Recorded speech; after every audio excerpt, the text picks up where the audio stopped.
영화로 읽는 자기 앞의 생. 삶의 가장 어두운 그림자 속에서 우리는 어떻게 인간성의 빛을 발견할 수 있을까요?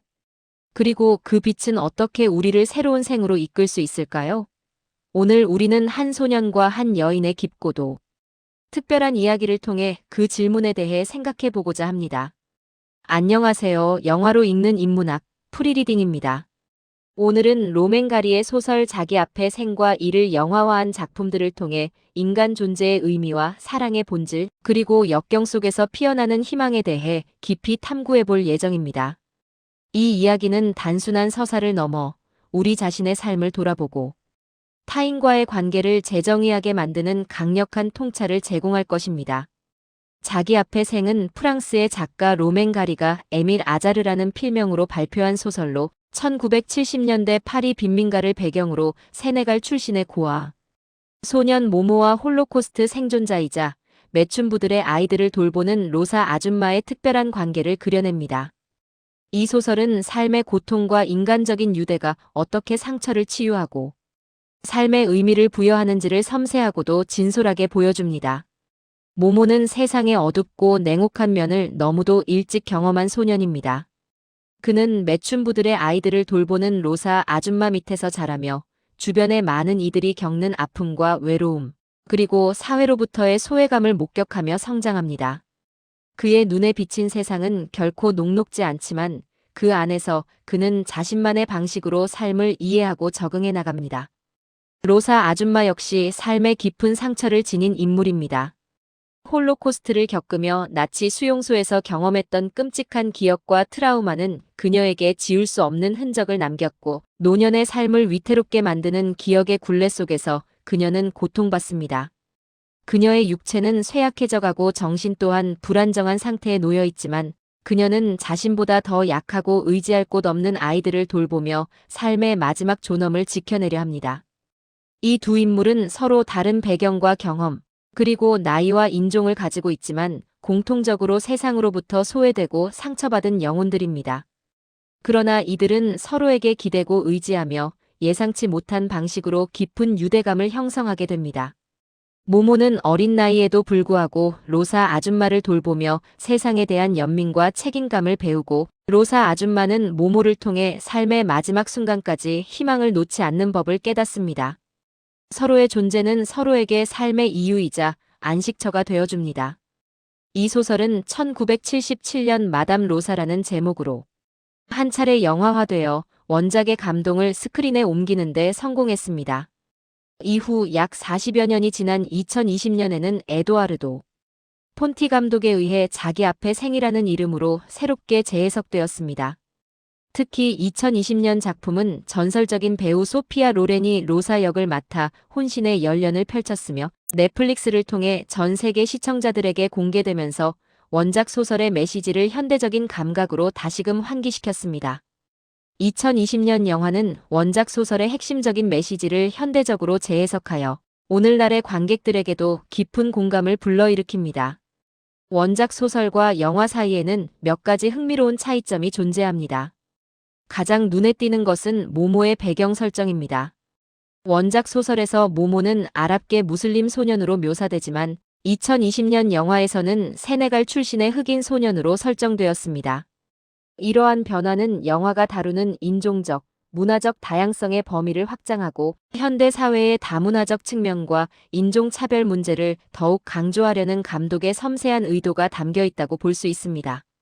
감독 에도아르도 폰티는 소피아 로렌의 아들로서 어머니와 함께 작업하며 원작의 메시지를 스크린에 옮기는데 각별한 애정과 심혈을 기울였습니다. 그는 원작이 가진 보편적인 인간애를 현대적 시각으로 재조명하며 영화의 고유한 숨결을 불어넣었습니다.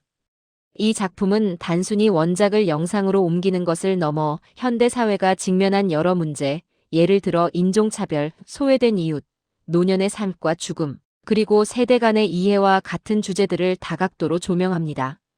영화는 로사와 모모가 겪는 고통과 함께 그들이 서로에게 베푸는 조건 없는 사랑과 연대를 강조함으로써 인간애의 보편적인 가치를 다시금 상기시키고 우리 시대에 필요한 공감과 포용의 메시지를 전달합니다.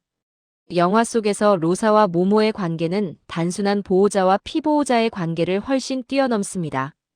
그들은 서로에게 삶의 의미를 부여하는 존재이며 서로의 상처를 보듬는 치유자입니다. 로사 아줌마는 모모에게 세상을 살아가는 지혜와 생존의 방식을 가르치고, 모모는 로사 아줌마에게 삶의 마지막 순간까지 포기하지 않는 용기를 줍니다. 이들의 관계는 인종, 종교, 나이, 성별이라는 사회적 경계를 초월하여 진정한 인간적 유대가 무엇이며 사랑이 어떤 형태로든 발현될 수 있음을 보여줍니다. 영화는 또한 상징적인 요소들을 능숙하게 활용하여 주제를 더욱 깊이 있게 전달합니다. 예를 들어, 달걀은 무궁한 잠재력과 생명력, 그리고 새로운 시작을 상징하는 중요한 매개체로 등장합니다. 모모가 달걀을 훔치는 행위는 단순히 절도를 넘어 어두운 현실 속에서도 삶을 자신의 의지대로 살아가려는 그의 강한 생명력과 내재된 희망을 표현합니다. 이는 절망적인 환경 속에서도 희망을 찾으려는 인간의 본능적인 노력과 의지를 상징하며 관객들에게 깊은 울림과 공감을 선사합니다. 로맨가리는 이 소설을 통해 독자들에게 삶의 의미와 행복이 어디에 있는지를 묻습니다. 그의 질문은 영화를 통해 더욱 생생하고 절실하게 다가옵니다. 삶의 고통스러운 순간들 속에서도 우리는 어떻게 서로에게 힘이 되어줄 수 있을까요? 그리고 타인의 아픔을 이해하고 공감하는 것이 어떻게 우리 자신의 삶을 풍요롭게 만들고 더 나은 존재로 성장하게 할 수 있을까요? 로사 아줌마와 모모의 이야기는 이러한 질문에 대한 하나의 명확한 답을 제시합니다. 즉, 인간은 혼자서는 온전히 살아갈 수 없으며 서로에게 기대고 사랑하며 살아갈 때 비로소 진정한 삶의 가치를 발견하고 완성될 수 있다는 것입니다. 모모는 철부지라는 노래가 소설에서 영감을 받아 만들어졌듯이 이 작품은 여러 예술 분야에 걸쳐 깊은 영향을 주었습니다. 이는 소설이 가진 보편적인 주제와 감동의 시대를 초월하여 사람들의 마음을 움직이는 힘이 있음을 증명합니다. 소설에 등장하는 미모사가 한국에서 신경초라고 불리는 식물이라는 사실 또한 작품 속 섬세한 비유와 상징이 독자들에게 얼마나 깊이 각인되었는지를 보여주는 작은 예시입니다. 2020년 영화 자기 앞의 생은 오늘날 우리 사회에 시사하는 바가 매우 큽니다. 여전히 존재하는 인종차별, 빈부격차, 그리고 소외된 이웃들에 대한 무관심 속에서 로사와 모모의 이야기는 우리에게 따뜻한 시선과 연대의 중요성을 강력하게 일깨워줍니다. 세상의 어두운 면에만 주목하기보다 그 안에서 피어나는 작은 희망과 인간적인 유대감을 찾아내고 소중히 여길 것을 권합니다. 타인의 삶을 이해하고 존중하는 자세, 그리고 서로의 상처를 보듬는 진심. 어린 마음이 결국 우리가 직면한 많은 문제들을 해결하고 더 나은 세상을 만들어가는 첫걸음이 될 것입니다. 로사 아줌마와 모모는 우리에게 삶의 끝자락에서도 희망을 놓지 않는 용기와 세상의 편견을 넘어선 사랑의 가치를 보여주었습니다. 그들의 이야기는 우리가 살아가면서 결코 잊지 말아야 할 중요한 메시지를 담고 있습니다. 다시 처음의 질문으로 돌아가 삶의 가장 어두운 그림자 속에서 우리는 어떻게 인간성의 빛을 발견하고 그 빛이 우리를 새로운 생으로 이끌 수 있을까요? 자기 앞의 생은 그 답이 바로 우리 안에 잠재된 사랑의 힘과 서로를 향한 연대와 공감 안에 있음을 분명히 알려줍니다. 이 영화와 소설을 통해 우리는 단순히 줄거리를 따라가는 것을 넘어 인간으로서 어떻게 살아가야 할지에 대한 깊은 성찰을 하게 됩니다.